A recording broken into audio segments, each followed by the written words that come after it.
seperti apa timnas U17 meladeni perlawanan Korea Utara nanti Senin ya, Senin beberapa hari lagi. Minggu, Senin masih ada 2 hari lagi. 2 hari untuk persiapan. Kita ulas bersama pengamat sepak bola Anton Sanjoyo, Bung Joy dan juga Mas Oki. Yang kali ini kayaknya nampaknya di segmen ini bukan menjadi host tapi pengamat. Ya, tapi sebelumnya saya mau mastiin dulu, di timnas U17 kali ini saya tidak terlalu mengikutin. Karena buat saya, satu hal yang tidak saya ikutin, saya tidak terlalu bisa banyak komentar. Takutnya jadi kelihatan sok tahu aja. Tapi saya mau paling utama saat ini mengucapkan terima kasih untuk Coach Nova, untuk staf kepelatihan, untuk pemain yang sudah berjuang dan berhasil membawa timnas Indonesia lolos Piala Dunia, menyapu bersih semua pertandingan di klub, prestasi besar sekali. Terima kasih. Yang penting mereka harus fokus lawan Korea Utara. Tadi ada statement bilang, Coach RD bilang tadi ya, tidak lebih baik daripada Korea Selatan. Apa iya tidak lebih baik, Om? Tidak lebih baik secara teknis individu. Skillnya memang sedikit di bawah, tapi mereka menurut saya unggul dari segi militan. Dari sisi bagaimana mereka tampil, ini khas negara-negara komunis ya, yang memang mendidik pemuda-pemudanya itu dengan sangat militansinya sangat tinggi, kelihatan betul di lapangan. Keras mainnya, tekniknya nggak terlalu tinggi, tapi determinasinya menurut saya harus diwaspadai. Daya juangnya mereka nggak pernah tuh jatuh lalu tiba-tiba terus guling-guling, itu nggak pernah. Iya kan? Jadi kesenggol dikit. Bangun lagi. Kalau mereka masih bisa bangun kejar bola. Pokoknya ini kita menghadapi seperti banteng yang terluka.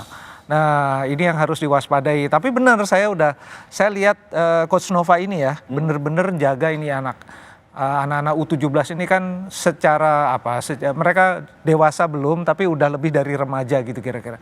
Jadi yang saya salut betul dari Coach Nova, ini anak-anak nggak boleh main medsos loh. Iya benar. Ya. Nggak boleh main medsos. Libur dulu medsosnya. Betul. Karena apa? Begitu dia main medsos, 3 kemenangan beruntun, puja-pujinya luar biasa. Dia merasa wah saya udah jadi hebat nih. Gitu loh. Nah sementara sebetulnya dari kalau sisi hebat atau tidak hebat, kita harus lihat dalam jangka yang panjang. Ini turnamen pendek, sukses masuk ke Piala Dunia, tapi perjalanan mereka itu sebagai pemain tuh masih panjang banget. Jangan sampai nih mereka diganggu sama puji-pujian yang berlebihan, kemudian mereka merasa besar kepala, sudah merasa apalagi ya dengan segala maaf media juga kan manggil mereka timnas. Padahal mereka itu sebetulnya masih di kelompok umur. Kalau di dalam teorinya sebetulnya yang namanya pemain timnas itu yang senior. Kalau kita baca dari statuta FIFA lah apa segala macam itu. Karena mungkin udah juga menyabet kemenangan semua itu. Betul. Ya. Jadi saya pernah nih ketemu orang, anak saya pemain timnas. Bilang, saya kaget itu teman saya. Pemain timnas umur berapa saya bilang gitu. 11 tahun. Hah, nggak ada timnas U11 saya bilang gitu. Tapi bapaknya ini begitu bangganya karena dia katanya anaknya itu masuk timnas Indonesia U11. Padahal itu nggak ada. Padahal dia ditipu.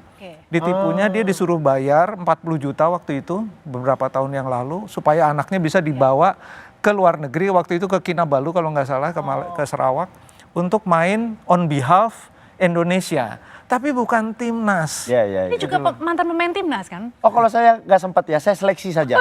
Saya harus memastikan itu kalau saya hanya seleksi saja. Jadi tidak asal klaim gitu ya. Tapi mungkin sebelumnya mungkin Om Joy juga bingung dibilang. Saya dulunya mantan pemain profesional Om. Oh gitu. Di Liga Indonesia Om. Makanya saya tahu. Klubnya? Saya sempat main di PSMS Medan. saya sempat main di Kalteng Putra. Saya gitu. sempat main di Produta. Nah, saya tahu gimana gelapnya sepak bola kita, saya tahu. Tapi sekarang kita menyambut terangnya sepak bola Indonesia di kelompok usia. Tadi Om Joy bilang bahwasannya kelompok usia U17 ini pemain-pemain dibilang dewasa belum, tapi sudah lebih dari remaja. Ini sekedar fakta. Kelompok usia kita itu rata-rata bagus. Secara prestasi, secara kualitas. Namun ketika mereka sudah masuk ke senior, mereka kebanyakan hilang. Makanya Coach Nova tugasnya benar-benar menjaga pemain. Masuk tadi medsos itu nggak boleh dulu ya. Benar sekali. Karena terlalu gampang dapat pujian, dapat semua segala macam. Karena pecinta sepak bola kita tidak tahu bagaimana caranya mendukung dengan baik. Ketika menang dipuji, ketika kalah dimaki. Padahal itu kan sebenarnya tidak boleh. Yang harus dilakukan adalah kalah menang ya udah dukung Ya, aja tetap kayak dukung, begitu. Kritik boleh, memaki jangan. Itu Itu dia. kalau dimaki itu kan anak-anak kalau udah dewasa dimaki dia mungkin masih bisa Mengontrol, handle. iya. Tapi kalau anak remaja dimaki dia bisa drop.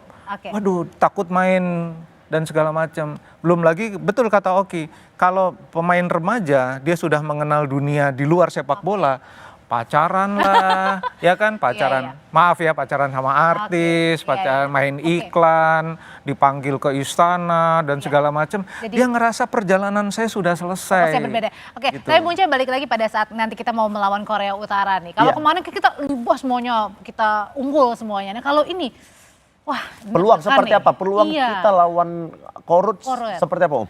Peluangnya cukup besar. Masih bisa- ini- Pertama, Indonesia mengalahkan Korea Selatan. Korea Selatan yang secara peringkat jauh di atas Korea Utara. Bener. Nah, meskipun orang boleh bilang itu kemenangan yang sedikit keberuntungan lah apa, tapi menang. Ya kan, itu kepercayaan diri tinggi. Dan dari semua sisi, kemarin pertandingan terakhir Indonesia kan hampir semua pemain utama dicadangkan. Jadi yang 7 pemain utama itu sekarang kondisinya lebih bugar daripada pemain-pemain Korea Utara. Ya. Jadi saya yakin dari sisi kebugaran oke. Dari sisi skill menurut saya sama. Nah, yang penting dalam babak sekarang itu karena ini quarter final, siapa kalah tersingkir, Ya. memang yang diperlukan adalah benar-benar percaya diri.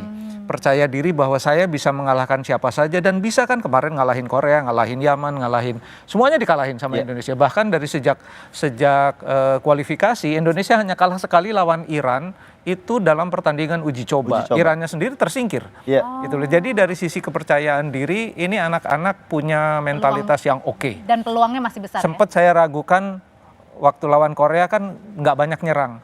Ternyata bisa bikin banyak gol, ya kan? Ya. Lawan Yaman dan lawan terakhir Afghanistan bisa bikin 2 gol juga meskipun yang bikin gol adalah pemain-pemain inti. Ya. Setelah pemain cadangan ditarik. Ditarik. Tapi at least di lini depan kekhawatiran saya hilang. Ya. Mereka punya daya mencetak gol tinggi. Mereka clinical mencetak golnya. Ya. Bahkan gol-golnya cantik-cantik. Benar. Jadi saya sih tetap optimis melawan meskipun Korea Utara kayak apa, rambutnya cepak semua loh. Ya. Rambutnya cepak semua ala militer gitu. Jadi memang mereka itu masuk ke lapangan kalau di negara-negara komunis kan dia hanya bisa hidup kalau dia berprestasi untuk negara. Ya. Jadi Jadi pressure-nya itu juga yang kuat ya? akan dibawa ke lapangan. Mereka akan hidup mati, berjuang mati-matian demi pujian dari negaranya. Kalau dia dapat pujian, hidup dia terjamin. Waduh. Oke, kita sekarang bicara strategi. Apakah Coach Nova harus bermain seperti lawan Korsel atau bermain seperti lawan Yaman? Saya melihat begini, Coach Nova ini menurut saya smartnya Ya. begini. Jadi dia akan melihat apa yang akan terjadi pada 10 menit pertama. Tapi formasi dia menurut saya adalah formasi yang ready untuk bertahan sekaligus ready untuk menyerang. Dengan 3-4-2-1 dia ready menyerang, dengan 5-4-1 dia ready bertahan. Jadi formasi itu bisa switch dalam hitungan detik. Kuncinya adalah pemain sayapnya. 2 pemain sayapnya yang bergerak maju mundur. Kalau Korea Utara menekan dengan hebat, mereka akan berada di posisi di sekitar center back, 3 center back. Kalau menyerang mereka akan langsung naik ke perimeter pertahanan lawan. Jadi saya rasa sih itu formasi 3-4-2-1 atau bisa menjadi 5-4-1 itu sudah banyak sekali digunakan oleh tim-tim besar di dunia, mau baik klub maupun negara. Jadi menurut saya Coach Nova sudah fasih betul dengan formasi itu. Agak berbeda dengan formasi yang sekarang di senior oleh Patrick Kluivert. Agak berbeda, tetapi kurang lebih backbone-nya, strateginya sama. Kurang lebih sama. Kalau dilihat dari jadwal istirahat yang lumayan panjang Ya, buat timnas Indonesia, berarti pemain yang bakal diturunkan adalah pemain yang selama ini selalu jadi starting Om. Atau melihat pertandingan lawan Afghanistan kemarin, ada pemain yang bisa peluang main lawan Korut ini sendiri. Saya lebih condong bahwa starting line up lawan Korea dan melawan Yaman yang akan dipakai. Jadi pemain-pemain yang 7 pemain yang kemarin istirahat ketika melawan Afghanistan semua akan turun. Oke, jangan itu memang sudah dipersiapin ya untuk Karena itu menurut saya Biasanya seperti itu. Kita kan sudah memastikan diri lolos. Biasanya itu kasih kesempatan untuk pemain yang tidak dapat menit main untuk merasakan atmosfer pertandingan supaya ketika nanti ada pemain inti yang cedera, dia dimasukkan, dia sudah tahu atmosfernya. Karena adaptasi pertandingan itu lumayan sulit kalau kita nggak dapat menit bermain seperti Dan kemarin bukan saja sudah memastikan lolos, tapi sudah memastikan menjadi juara grup. Oh iya, sudah memastikan menjadi juara grup. Sebelum lawan Afghanistan pun sudah, karena yang dipakai kan head to head. Benar. Oleh sebab itu, Coach Nova cerdik menurut saya menurunkan 7 pemain utamanya disimpan, 7 pemain cadangan supaya dia merasakan atmosfer. Begitu dia nanti, kan kelihatan ya waktu 45 menit pertama pemain-pemain yang 2 pertandingan sebelumnya jadi pemain cadangan agak grogi kan. Ya, karena Dan itu pertama kalinya wajar dia lah. Wajar karena ini event internasional, dia tahu bahwa semua orang ngelihat mereka. Jadi yang kemampuannya 100 bisa jadi 80 karena kakinya berat, takut salah koper apa dan segala macam. Tapi kalau pemain-pemain yang utama setelah penampilan melawan Yaman, saya yakin sih semua bisa dilibas juga gitu loh. Iya benar-benar.